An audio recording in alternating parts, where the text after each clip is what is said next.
বহুল আলোচিত মার্কিন ইরান সমঝোতা স্মারক আগামী রোববার স্বাক্ষরিত হচ্ছে না বলে নিশ্চিত করেছে ইরান।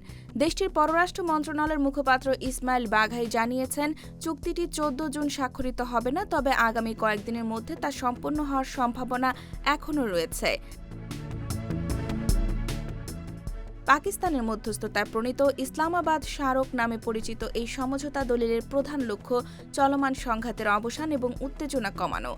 ইরান স্পষ্ট করেছে, বর্তমান পর্যায়ে পরমাণু কর্মসূচি সংক্রান্ত কোনো বিষয় এই আলোচনার অংশ নয়।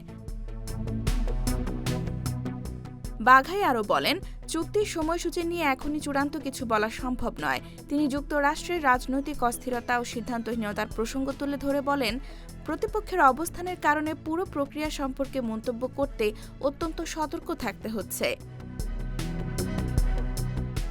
বিশ্লেষকদের মতে, চুক্তিটি স্বাক্ষরিত হলে মধ্যপ্রাচ্যের চলমান সংকট প্রশমনে গুরুত্বপূর্ণ ভূমিকা রাখতে পারে।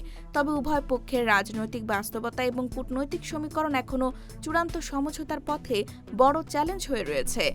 IBTV USA, new York.